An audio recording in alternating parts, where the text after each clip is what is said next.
I'm Kevin Casey. I'm a professional mixed martial arts fighter. And right now, what I'm about to do is issue a warning out to all other competitors. I don't want overs. I just expect them to happen. Fatty's gonna fatty is real. Oh, give me fucking truth, baby! Come on! Let's go! How have I been this successful in life? Welcome to this week's edition of the MMA Analysis Podcast. I am your host, Lance Fishel. Brad is, I believe, at a cottage. The cottage, yes. Yeah, good for him. Skin and bodies.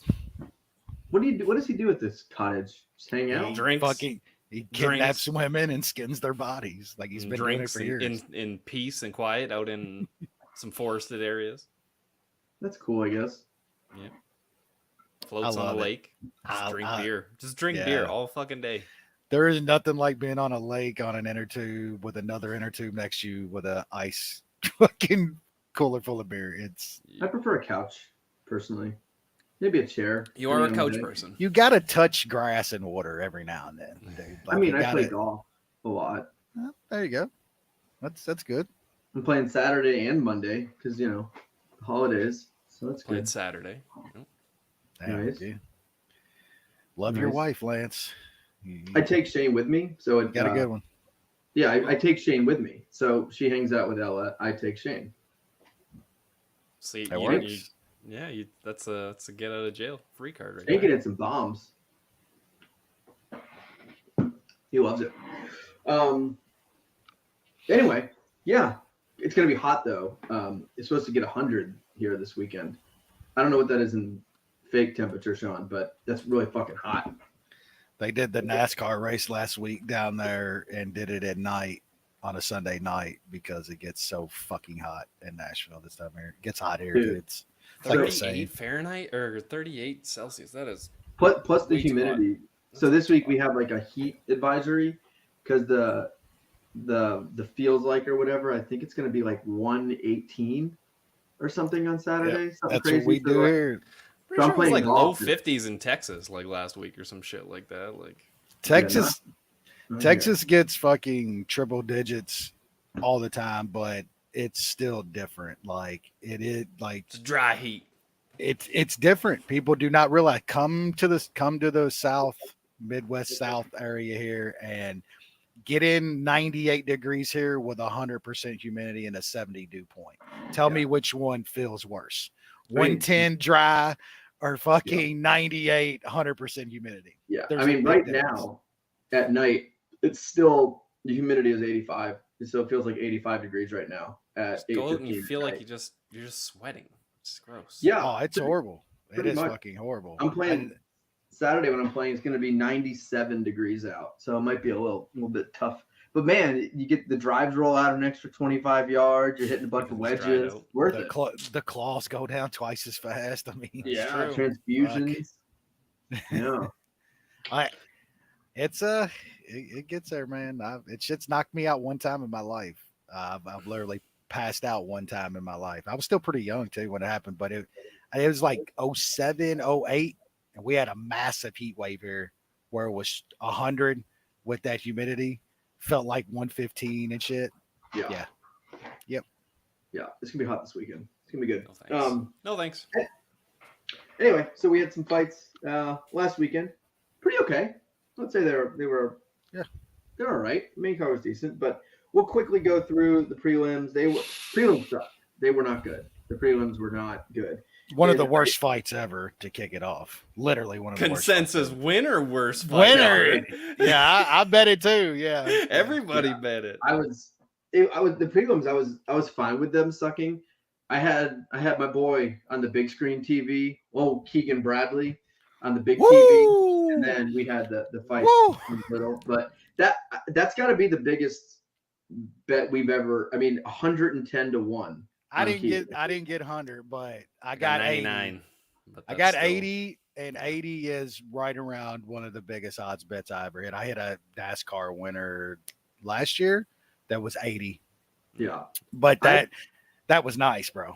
That was fucking nice. And the biggest fairly draw- stress free, which is the bonus. even when he started like fading, like He was just I so wasn't far worried ahead. because he had such a big lead. And the only person that could have caught him, we also bet on. Already, we had him too. We got first, second, fourth this week, which was Ridiculous. not Then bad. I turned around that night and got me a nice little 12-1 NASCAR winner on top of Keegan, like it was a hell of a Sunday. That's not that was my biggest ever, and I always remember it. My biggest ever was, I just looked up which tournament it was, but it was Tim Clark. You guys probably don't know who Tim Clark is. He won the 2014 Canadian Open, and it was 78-1. That was my biggest golf before that. Hey, I tell you what, Keegan owed us The disrespect over the past couple of years. That we hit him twice this season. He hit earlier this year. Yep. He hit this earlier this season. He won in October, November. He won the Zozo in Asia. So we hit that one for like. I don't even remember that. He wasn't anywhere near his odds. He's got close a couple times. Yeah, he got second. Year, I think he got second at Bay Hill. Well, I mean, I'm just saying we've been on him literally almost every fucking other tournament. Lance's favorite bet of the week. It's always like 4 or 5. I mean, he's always fucking a massive price, so yeah, it don't matter. I mean, yep, yeah, that was awesome. That was just the whole scene at the end with his kids and getting him the trophies, and that was awesome.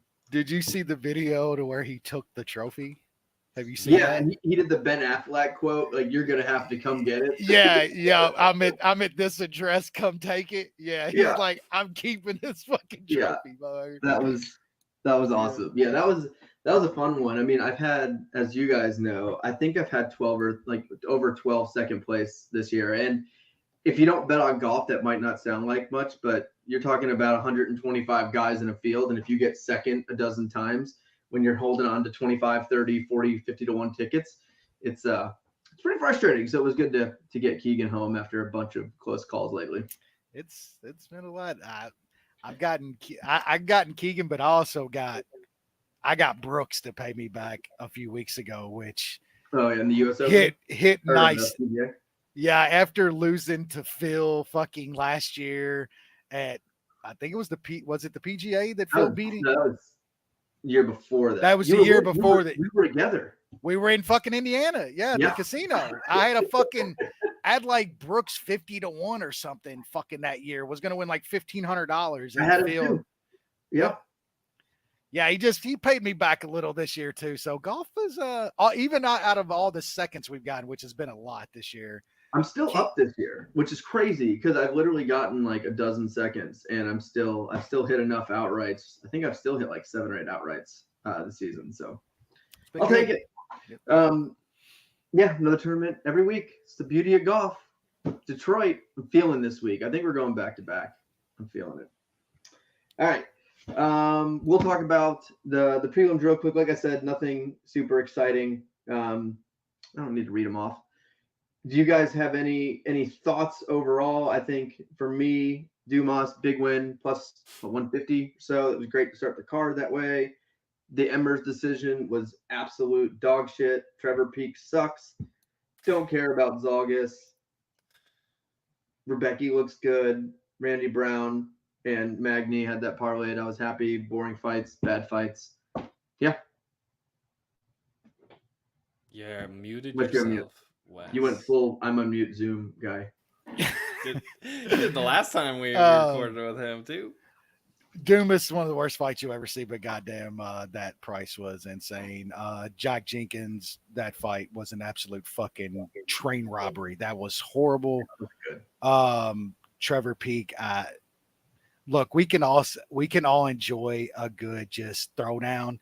Please don't say that that's like good MMA. I saw some people saying like that's an incredible fight. Oh my God. I'm like, this dude is literally throwing fucking hammer fucking jabs. It is not good MMA. It's horrible MMA. It's a fun fight.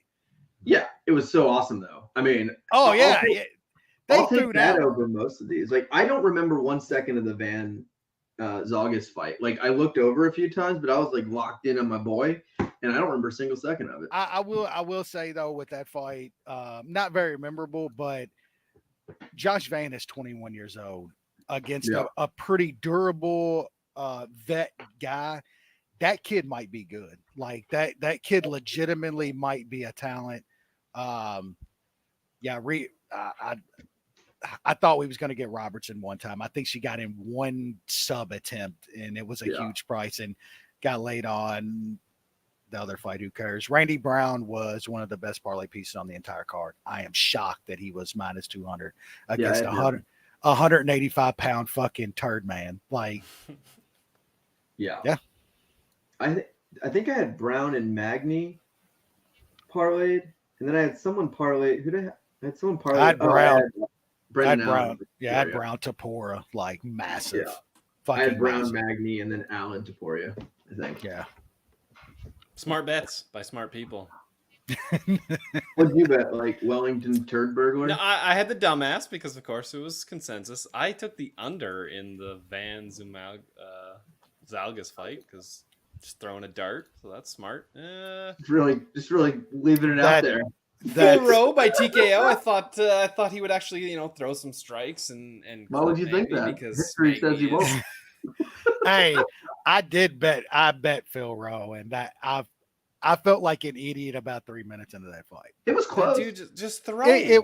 It was, but still, like going into the third when it was like 1-1, more than likely. Full Magny. It just, you knew what was going to happen. Phil Rowe was already slowing down. It was going to be but full he's Magny. dumb. Like, why is he fighting like that? I know when he you separated. know what your bread and butter is. You got to fight quick. Like He hurt Magny too. When he separated and threw, he was fucking Magny up. But he did that like 4 or 5 times, and the rest of the time he would go into Magny and try to grab Magny. Like, what are you doing, bro? Atrocious. That was dumb. Atrocious. Yep. All right. So main card, Brennan Allen defeated Bruno Silva. Sub. Love Brennan Allen. I bet Brennan Allen, he's up there on guys I bet the highest percentage of his fights on. And I got a little worried because you don't like when Brennan Allen's biting down on the mouthpiece very much. But once he connected and got down there and subbed him, I mean, I like Brennan Allen. And I saw this thing, they offered him a fight with a main event spot with Dolidze. And he said, no, I want who do you say? Fucking Duplessis, who's fucking fighting Whitaker. Like he's just I don't know. I don't know what's going on. You turned down a main event to fight a guy that's already fighting in a different fight? That's dumb. The dude wears a hat made of like 3 different rodents. Like he ain't. Look, I've bet like Brendan Allen every single fight, and then here lately I've been on him losing, off him winning. I will say that man's gonna get slept. He's gonna get fucking multiple more times as soon as he fights somebody who can just. It almost happened. Takedowns. I know. Like Bruno, that chin. He was getting lit up by Muniz, and Muniz is not an amazing striker. Shaun Strickland knocked him out. Allen's gonna get knocked out cold multiple times, but he's fun. He's in fun. I will say, like, if he's just not an idiot, if he will take a guy down, man, his fucking top game is fucking tremendous. Like it is top notch, and he's a problem, but he will get knocked out again. It's gonna happen. He's gonna get a big spot, and somebody's gonna fucking dead him. The sad thing is, Dolidze is a great fight for him. Like that's a guy he can take down and sub. Like he would take that fight and stand with Dolidze for 2 minutes. Get knocked the fuck bang. out. Yep, bang, bro. Yep, always possible. All right. By the way, David Onama defeated Gabriel Santos KO. I did hit this one. Onama plus 185 here. That line was, Hog Analysis itself just tells you plus 185 on that was ridiculous. So. Hindsight's wild because Onama opened like minus 200 and it got absolutely hammered the other way. Why? Because of Santos's performance in a loss. Yeah, look good in a loss. It's tough. It's tough to know if guys are good when they short notice because sometimes they show up the next fight and still look good. Other times they look like trash. I thought Santos still looked decent. Like that was just a hell of a scrap. Onama, like was in there and stayed in the fight. 185 was ridiculous. Yeah, that in hindsight, sure, yeah, it was a little wild. I liked Santos in the fight though. Like I'm one of the people that I thought him having a short notice fight against a fucking insane dude last time out. Figured he'd perform good here. I thought he did perform good. That was a good fight between like two really good prospects, man. Onama's got some hoes though, man. Let's not pretend like he was getting taken down and shit. Like he's got some hoes, but fun fighter, man. And yeah, great price for whoever got that. Yeah. I think part of the price too was just the Landwehr fight, just with him gassing and that whole weird fight. But Landwehr just does that to some dudes who are, he's evenly matched with and kind of just makes him gas and makes him look bad. But Onama's, he's decent. So I was happy with it. All right, heavyweight division, Austin Lane, Justin Tafa, eye poke, nothing to add here. I had Lane TKO, so that's why it ended in 30 I had Lane too, and he was fucking just landing on Tafa before that fucking poke happened. Yeah. I think he was gonna knock Tafa out. Maybe. Who knows? Yep. Co-main, women's flyweight, Macy Barber defeated Amanda Ribas. TKO second round. Actually, this fight was genuinely entertaining. Yeah. Like, I don't find that very often, but I think these, like, Ribas is usually Ribas is usually in, like, really good fights. And this one was fun. Stoppage was dicey to me. I had the over, so. I wanted to see a little bit more there, honestly. Like, yeah, she was landing some shots, but I didn't think it was time to end the fight. But, I mean, Barber's looked better. I think we all thought she was overrated, and apparently she's better than we thought. Barber is a different fighter when somebody forces her to do something. Like, she's actually a problem when somebody gets in her face and forces a fight out of her. Makes her actually fight. Her actually fight to how she should be fighting, throwing down with motherfuckers. Man, like, she can crack, dude. Like Lance said, we don't see a lot of them. That was a fun ass fight, man. They threw down. I had some over. I did have some Barber. I thought that line was a little wild. I think it was plus 160 or something right around there. But I did have some over too and a nice parlay, which that crushed it. Yeah, I mean, Barber's fun when she throws. She's one of the few chicks that can hurt you if she lands on you. And props to Rebus too, like, or Hebus or whatever the fuck. Like Lance is right. She never has a boring fight. Like,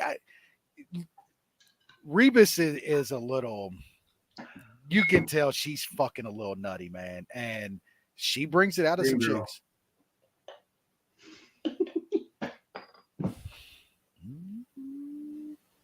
Think she's into rich white dudes? I guess not ones that are 5'8". Yeah, probably. As long as you're packing something, I'm sure she can look past the credit card. 2 inches of plastic, baby. Big limit. My wallet is. I got an Amex Black, not the fancy one, the Delta one. Oh God. All right. Main event, Topuria defeated Josh Emmett. Just absolutely beat the fucking brakes off of him. We don't need to go talk about this for 10 minutes like everyone else in the entire world over the last week, but Topuria is a real deal. I think we've all been fans of this guy since the start. I bet on him, I think, every single fight of his UFC career. He's the fucking goods. I thought his defense he got hit a couple times, but it's Emmett. Like, I thought his defense looked better. I thought he looked improved. His striking looked better. He's legit, man. Like, there's no one in this division I think runs through Topuria. I think he could beat anyone in this division. He's going to be a champion. Like, he's going to be a champion for a long time too. This kid is like still young. You mentioned defense. I thought his defense in that fight was something that went to the next level. Yeah. Well, it had to, because he was fighting fucking Emmett. That's good to see. Emmett caught him a couple times too, which was also good to see because he ate it and didn't even miss a beat. That defense though, the foot movement, the circling, hand up constantly off that power of Emmett, constantly hand was up. the fight IQ, man. Like, we don't talk about this enough. That dude fought a perfect fight. Like, perfect. He never overextended himself. He never got into prolonged fucking throwdowns with Emmett. Wrestled Emmett at times. He took Emmett down. You know what I'm saying? Like, that was a 10 out of 10 performance from Illa. And that guy might be one of the most talented young fighters in the sport. 26. Yeah, like, period. I don't know if there's a more talented, has a bigger upside than Topuria in the entire sport right now. Yeah. Shaun, I had him by TKO, so obviously that's why he didn't finish. Hey, I will say that is, we have still to this day have a problem in MMA that's gotten out of boxing a lot here over the past decade. Corners won't stop the fight. Corners stop fights in boxing, man. That was bad. That, like, I know that Danny fucking what's his fucking name? And Team Alpha Male, they're all fighters and they've been in there. And I know Emmett is that dude that you say, well, he's got a puncher's chance because of his power. Look, Emmett's power's a little overrated these days. But I don't care if he's got a puncher's chance. That was bad, man. That is like, that could be life-altering damage he's taking to his eye. Literally, like, that could change it. He can't get uglier, though. I mean, he's the peak of ugliness. Like, there's nothing that can happen that's making that guy. It's all under the skin now. After round 3, the dude absolutely looked like he was when you hear, we've heard several times, we've heard a bunch of times over the years when we see a fight like this, right? And they'll ask an Emmett, they'll ask the fighter, like, hey, like, do you think your corner should have stepped in? And they've all had the same exact answer. I'd fire my corner if they stopped that fight. But but your corner is there to protect you because you're not going to protect yourself. Of course, they're always going to say that. Yes and no. But that's not the point. I don't know. Like, let's assume in MMA, like, the corner's not going to fucking stop it. The person who's supposed to protect the fighter and stop the fight is the fucking referee.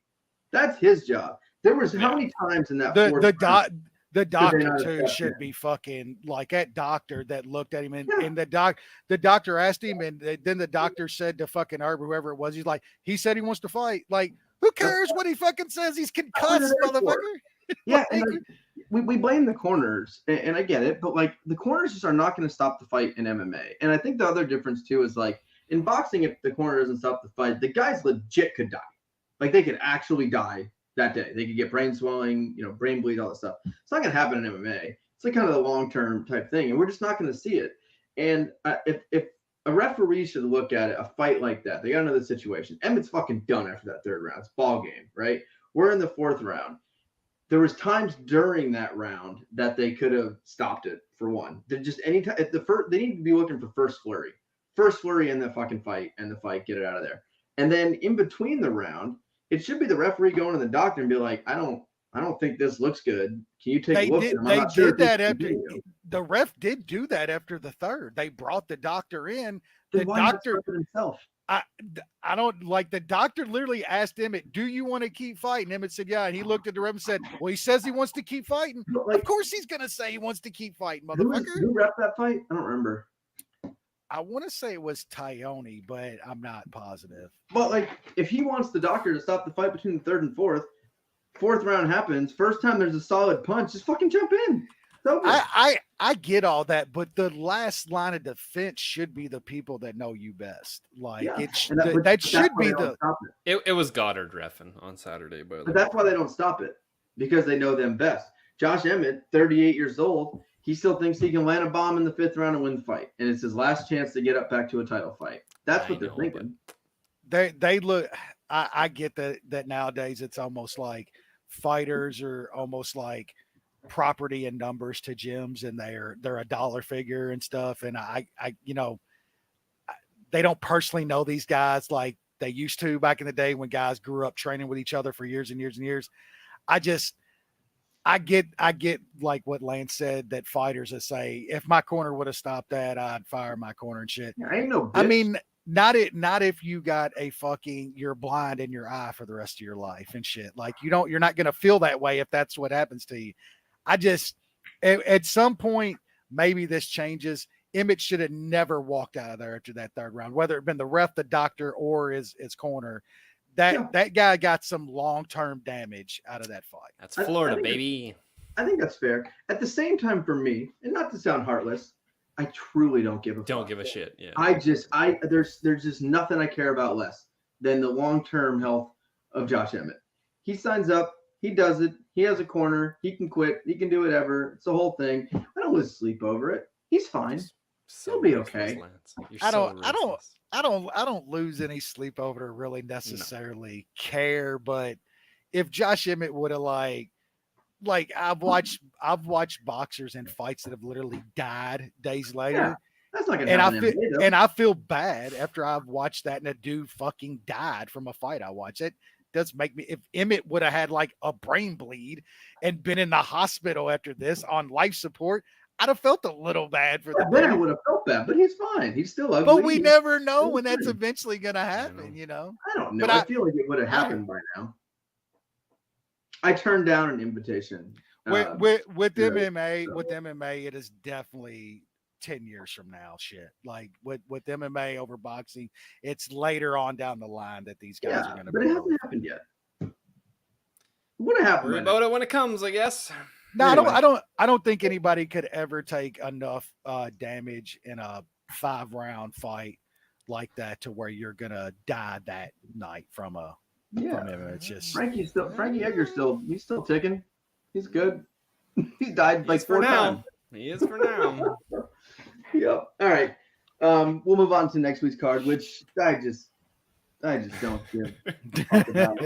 It's tough, bro. It is. I can't even fake it. Like, I think the main card is actually solid. Like, when you look, nothing like outside the main event sucks, but like, there's some fun fucking fights on the main card, but like I can't fake it with some of these prelims anymore. Like, it's fucking bad. But we'll go through this pretty quickly. Try to get out of here in an hour. We got 37 minutes left. Heavyweight division: Alexander Romanov, Blagoy Ivanov. New Shaun. Ivanov by decision is plus 325. He's went to 8 straight decisions. He's only won half of them, but still plus 325. Romanov, if he doesn't sub him within the first 3-4 minutes, then he is going to gas, and Ivanov is going to grind on him, and it's going to be a gross slop fest, and Ivanov's going to win a close decision. So plus 325, I'm going to be on that. Wes?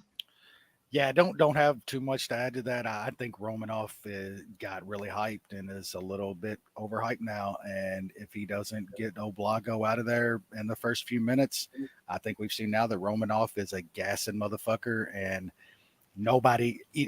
dude wielding a knife didn't get fucking Blago out of there in 3 minutes. So I don't see Romanov doing it.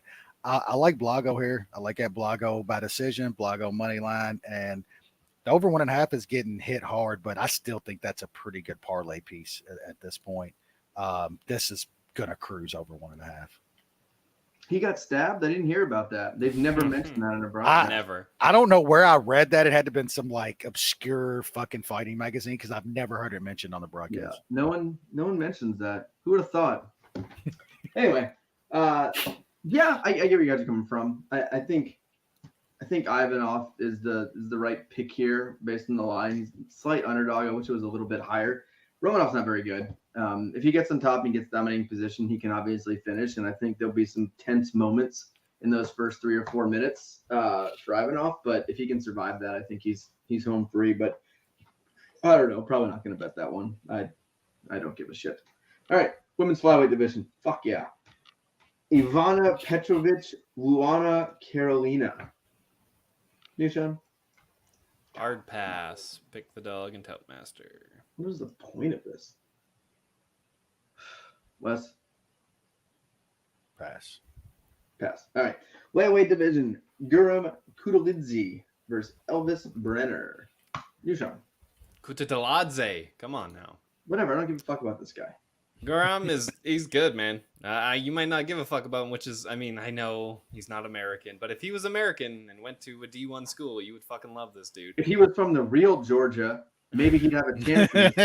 If he was a dog. Yeah. I wrestled in Georgia. Oh, fuck.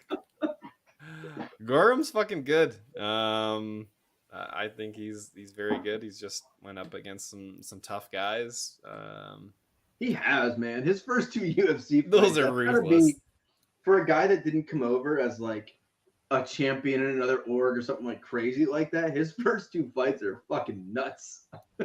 Yeah, they fed him to the wolves. I know Brener looked good against Tug Me Off, but I still don't think he's on the level that Gorham is. Obviously, look at the line.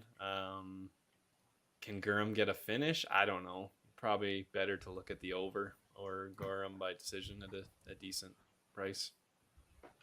Wes, remember we had the whole episode like 10 years ago where I argued with Jay that the state of Georgia Georgia's had better wrestlers would wrestling than win, the yeah. country of Georgia. I remember that. Yeah, that Jay would.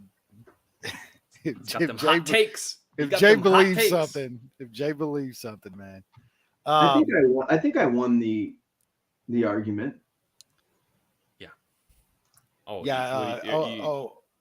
Girl. Kutateladze is top 5 wrestler in Georgia. Maybe. Probably right. Yeah, Gurham is he's very good. I do think he's a little bit more of a grinder guy, though. He doesn't take a lot of chances to get guys out of there, which is fine. He wins in dominating fashion, and I don't think Brenner's like great or anything, but he's a tough out. He went 15 with Don't Tug Me Off. I do like the over in this spot. I think this is like a Gurham wide victory, but I just don't think he gets Brenner out of there. So I do like the over 2.5. And, I would like a little bit more on decision here with the money line being -600, -700. That's like +135 right now. I don't think that's bad, but I would want a little bit bigger price on that. So I'll probably just stick with the over here. Yeah, I'll take Gurham, but I'm not obviously touching this line. All right, women's featherweight division. Jesus. Yana Santos. No way. Rosa. It is. Oh. So how are Why? you still having women's featherweight? How is that?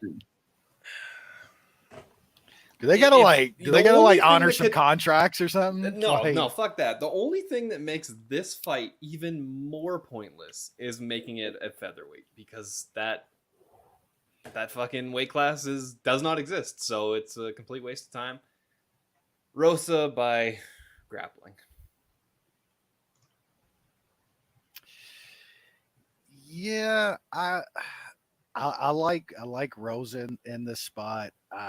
I don't know if I can bring myself to bet anything here, but Rosa by decision is around even money. I think that's probably how this goes. So it's probably gonna be a pass though. Rosa by decision. I don't care. I was going to build a comprehensive list of the best high school wrestlers from Georgia and then compare that to the country of Georgia during this fight. That seems like a lot of work. Georgia always has some Olympian studs, though. Like always, they have some fucking studs in the Olympics. I was looking up, so they have this list of all time the 4-time Georgia State champs. Some good guys in this. One of my brother's best friends that was in his wedding was a Georgia 4-time state champ. I wrestled one, and he was so much better than me that my whole goal of the match, which some people would be like, don't get pinned. Mine was like, I want to hurt him where he can't wrestle the rest of the season. And that was my only goal going in. I wrestled him 3 times. I never got to injure him severely, but I tweaked his knee a little bit. Fuck that guy. Lance was a fucking little shit, wasn't he? Yep. I can't beat this guy, so I'm going to try to hurt this another way. I lost quite a few team points in my day. I remember I got really fucked on a call, like bad fucked on a call, where it was against my rival. We were friends, but like we always had these close matches. And we were both like defensive wrestlers, top wrestlers. And it was 0-0 after regulation. And then went to overtime, still 0-0. In high school, they have it in college now too, but it's one guy chooses top, one guy chooses down, and it's a 30-second sudden death. If the bottom guy gets held down for 30 seconds, he loses, top guy wins. I chose top because my top game was everything. And he sat out, and he was like, I had his stomach like this, and I was holding him. And you can't figure 4 ahead in wrestling. So you can't like put your leg on the other and put his head. So my legs were hanging over. He took my ankle and put it under my knee, and the ref called a figure 4 and gave him a penalty point. And I yelled, "Fuck you" at the ref, and I took my headgear and I chucked it like 12 rows deep into the stands, and I lost a team point. Sportsmanship was not in Lance's repertoire, was it? He fucking cheated. He ended up being he fought in MMA. That guy. What a dick. What was his name? John Quiros. He beat some guys you would know, and then he retired. Remember John Cofer? Yeah. Yeah. I fucked John Cofer's brother up so bad. Oh, did I beat the shit out of John Cofer's brother. Tech pin in the first round. Kid was a pussy. Byron Bloodworth, he fought him. He beat him.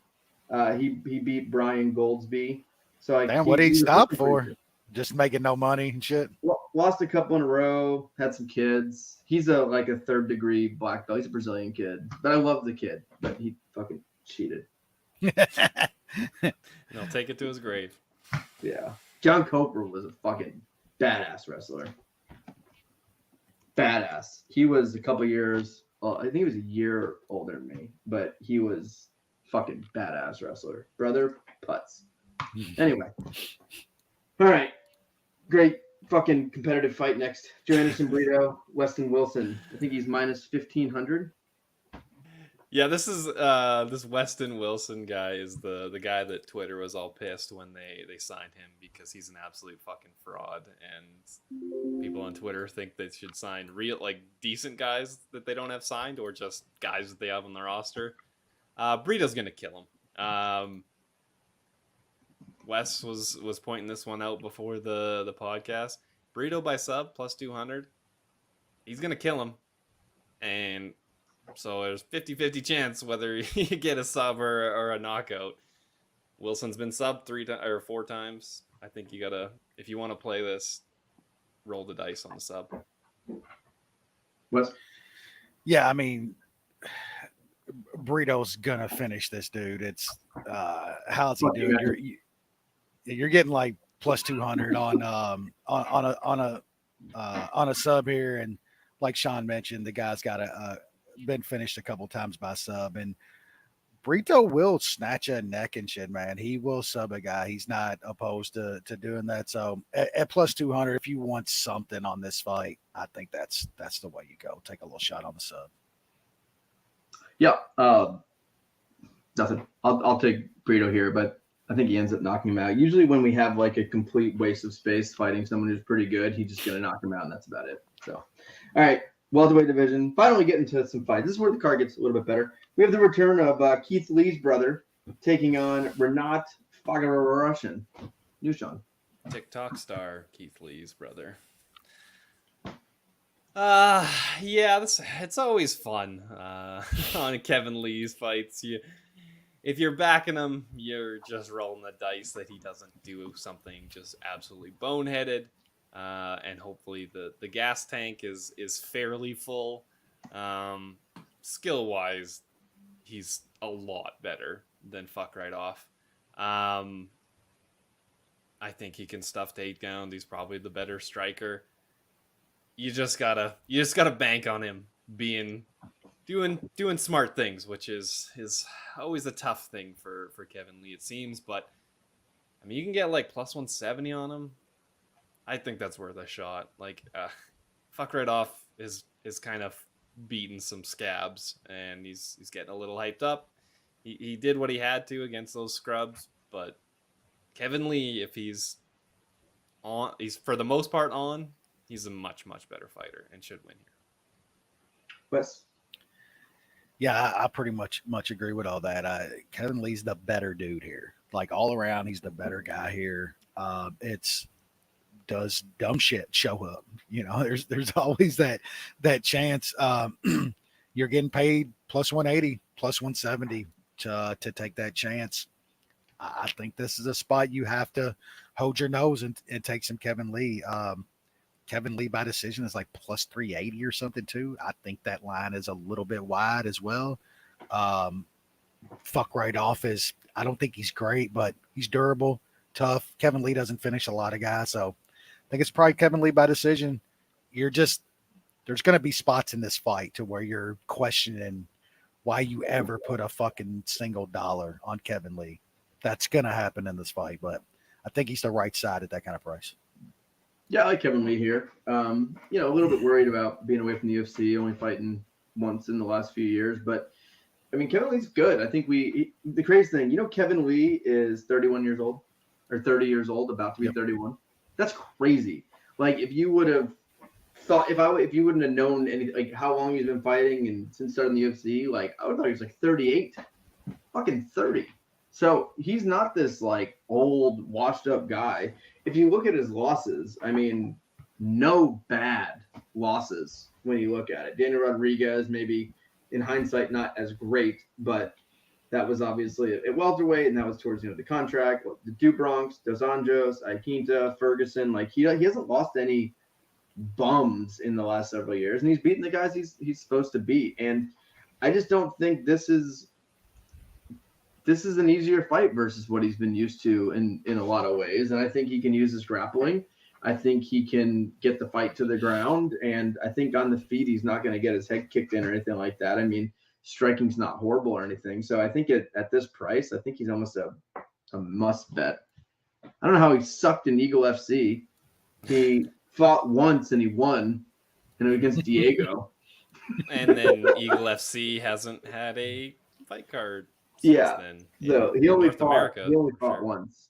So yeah, I think I like him here. I think it's worth the price. So that'll also be the consensus bet of the week. We go out there with some of them. The ones like this that are just like you're betting Kevin Lee. These are the ones we hit every time. Yep. All right, middleweight division: Ruziboev versus Bruno Ferreira. Better man than I am. I'd never get that out. I cashed on Bruno against Hobocop. I just threw a dart on that guy by TKO because dude absolutely throws fucking hammers. I don't really know anything about this guy that he's fighting. Seems like he's kind of been fighting some pretty mediocre guys all over the world. He hasn't been finished in like 7 years. I don't think in the 7 years he has fought somebody like Bruno Ferreira. So Bruno Ferreira is obviously going to be the pick. The pricing is a bit surprising. Like I said, I don't really know the guy he's fighting. I know he's got a ton of subs. Good luck subbing Bruno Ferreira. So I'll Ferreira inside is like minus 150. Him by TKO minus 125. I think that's the way he's gonna win. So that's decent price. Kelvin versus Shave Cat. Ouch. My God. What? Did Hey, that shit get Kelvin, announced? you got to win off of a headbutt. Let's give you Shave Cat. Like, Man, holy it's fuck. kind of annoying that these guys, like, nobody will fight good dudes that haven't fought big name guys. Shavecut has got to fight fucking Gastelum. Like, how about fighting a top 5 real welterweight? Fat ass probably isn't gonna make 70. And then you got like Grasso versus Shevchenko fight night card. Actually, not even pay-per-view. Good. Hey, that perfect. Good. Great job. Finally. I wanted Shave Cat to murder Bilal and then laugh at his family. That's what we all wanted. Ask our boy Magic. Like, I think that man had a feast plan for the night that Shave Cat choked Bilal dead. It's not even an ESPN card or an ABC card. It's an ESPN Plus card. It's fucking still not good enough for ESPN Plus. Mexican Independence Day. They're doing a title fight on ESPN Plus. That is great. Calling that a title fight is kind of a stretch. Yeah. That's why it's all right. Wes, anything in this fight? Yeah. Like, man, this guy is 29 years old and has like 40 something fights. Like, he's got to be fighting the bum of the week club. Like, straight up. They roll out another fucking postal worker and he fucks them up, chokes them. I don't know where they're finding 40 something bums for this guy to fight, but they did. Look, the only thing that I'm worried about in this fight is this line just seems fishy, man. It just seems like something happened or there's an injury somewhere. I just don't know, man. But Ferreira should not be minus 160 to this guy. That's just insane to me. I'm just gonna do it. And if something comes out to where Ferreira was hurt or something, then so be it. But man, he'll buy KO at minus 120 against this guy. Like, dude, that's, you gotta bet that. I don't, if I lose, if something was fucked up and funny, then so be it. Ferreira's gonna fucking knock this guy out. Yeah, I like Ferreira here. I think the line's quite a bit low. I think this is a good parlay piece, so I think he gets the finish. All right, lightweight division: Ismail Bonfim versus Benoit Saint-Denis. You, Shaun. It's a banger. Should be a wild ass fight. Yep. Saint Denis is a pretty shit eating wild man. Especially when he's fighting somebody good. He becomes a little bit more of a punching bag, like he did against Elijah Dushku. Yeah, this is going to be a war. Bonfim seems to be pretty damn good. So I think this is another big step up for Saint Denis, considering he fought Gabriel Miranda and Stoltz in his last two fights. I think you're gonna see the skill gap here. I think Bonfim comes out of the war and finishes Saint Denis, which somehow Elijah Dushku couldn't get that finish. That was another tough one we talked about a lot. Wes? Yeah, I think these dudes are gonna throw down. I think Bonfim is just the way more technical, better dude here.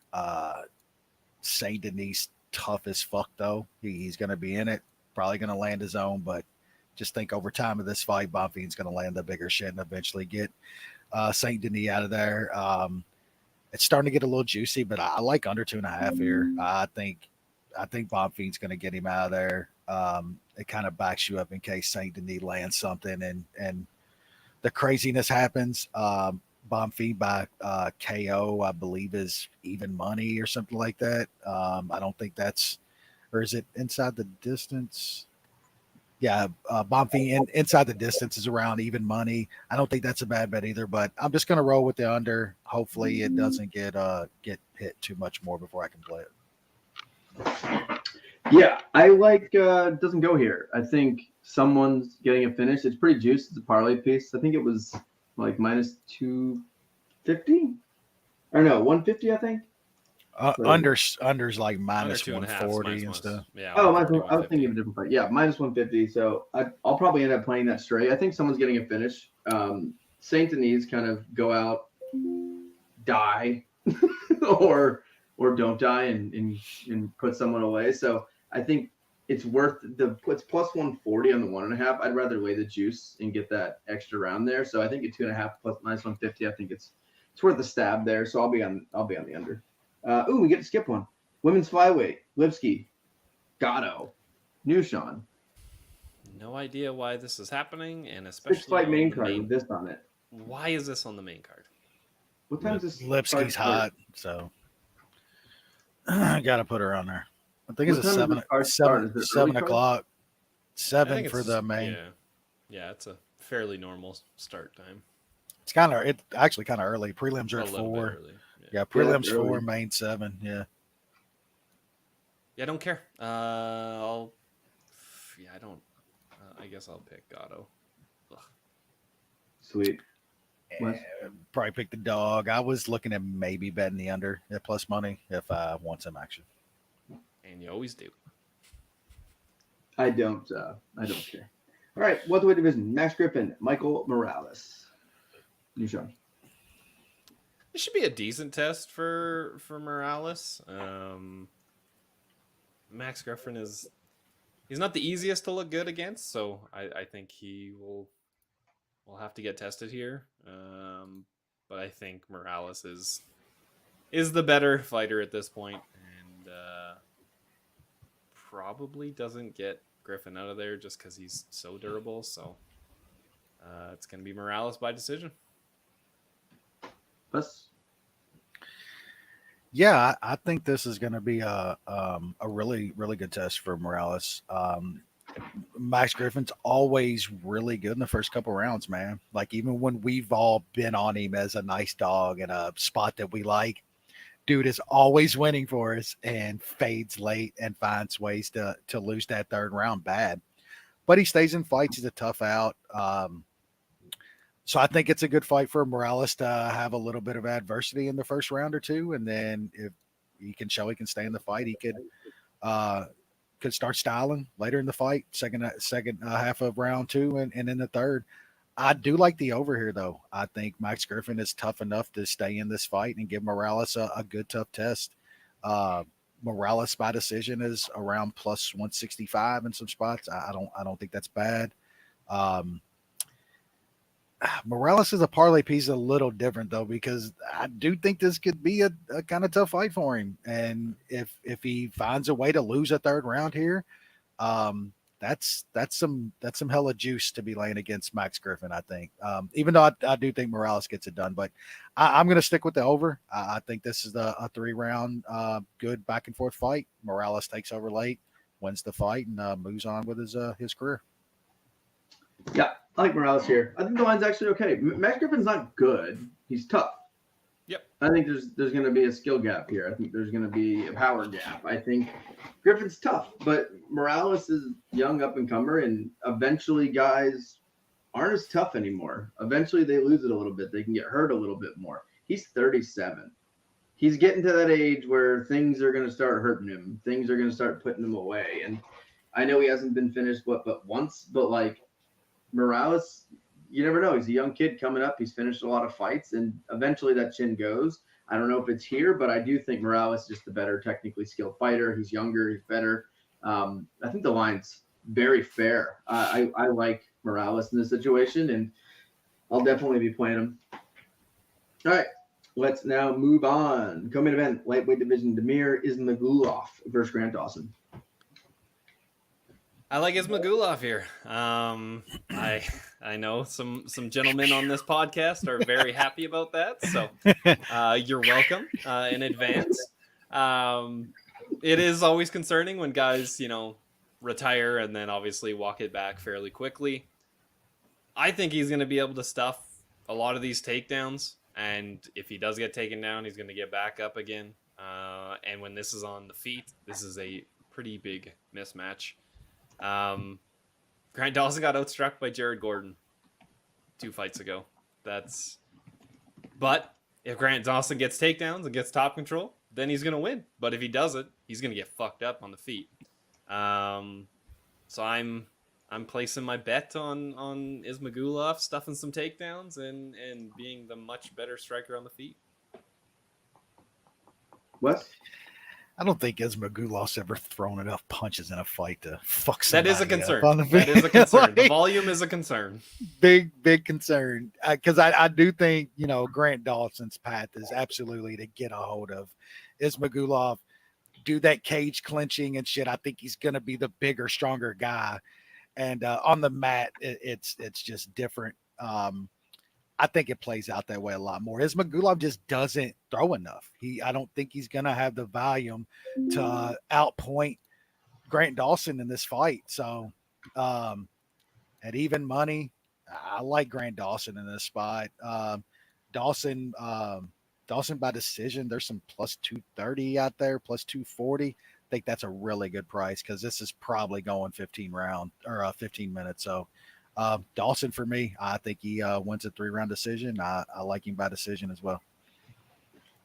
Yeah, I like Dawson here. I think he's more aggressive. I think he's more likely to finish. I think on the ground he's a good hammer, not the best nail, but he is a good hammer. And I think in this fight, I'm not worried about him having to be the nail because Ismagulov usually isn't going to do much except stand there. And I think Dawson's going to going to bring the fight to him, be more aggressive. If this does go to the card, which I think is pretty likely, I think it's going to be Dawson controlling the grappling positions, throwing a little bit more, pushing him, working for takedowns.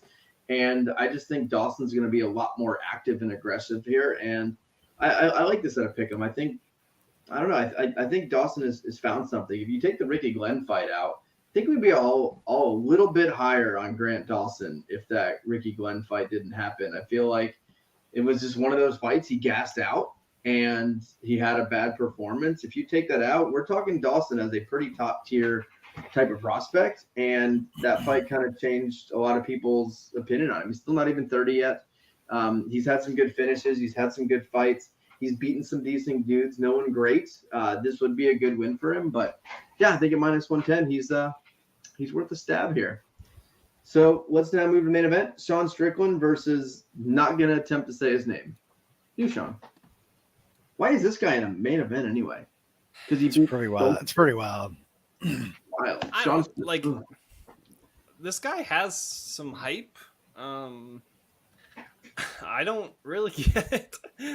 I mean, he got knocked out in like 30 seconds by a 40-year-old Luis Taylor. Fucking like Luis 5 Taylor. years ago. Yeah. Like, and then after that, he's kind of beaten some scrubs, and then he beat fucking Dustin Stolfus. Like, I don't know why the line is where it is. I don't follow this guy enough to tell you why. He does have a little bit of hype. I don't know why. I think Strickland's probably got to be parlay material at this price. I know he's let me down. He let us down pretty bad against Ferreira. He doesn't always make the smartest decisions in there. But he did what he had to do against Ivanov last time. I think he can probably just outpoint this dude. Wes? Yeah, I mean, if the Ivanov performance shows up, he easily beats this guy. Like, I mean, what are we doing here? Like, is Strickland some bum now? Like, I know he does, like, people don't like him because he doesn't finish anybody. Sometimes he has lackluster performances, but when the guy shows up and fucking throws his hands, his boxing is tremendous. He lands on guys. No, he doesn't have like finishing power to fucking one punch dudes. I don't think he needs it here. I think he's going to box this guy's head off and is going to cruise to an easy fucking decision here. I think this line is kind of crazy. Like, is it all hype on this guy? Because Strickland looked okay on a getting off a losing skid last time out against a decent guy that hell just looked great. You know what I'm saying? So it's got to be a lot of hype on this guy off of one knockout of Dustin Stolfus. Like, what are we doing? Like, he wasn't some world beater down in PFL or anything. Like, I don't get it. I think Strickland is just a different level here. And at this line, my local still had like a -148 a few hours ago. I just played that straight. I'll be tracking Strickland probably straight if it stays around this, maybe in a parlay. I do like the over 3.5 too. I think this is going rounds, man. Every Strickland fight goes rounds. It doesn't matter really. He could be fighting me, and he just sparred with some dude off the street on a fucking Instagram video last week and let that dude go around with him. You know what I'm saying? Like, a dude off the street goes around with Strickland and sparring. So yeah, I like the over 3.5 here too. And I like Strickland a lot. I think he should win this fight. This whole thing is weird. Like, this guy getting a main event. Like, it's not like Strickland is this big A-side draw. Like, he's not bringing people, and no one gives a fuck about Shaun Strickland. He's one of the most obnoxious humans and boring fighters. Like, his obnoxiousness would be awesome if he was good. But he's not. Well, to be fair, we're getting Holly Holm versus Bueno Silva in 2 weeks, Lance. Well, event.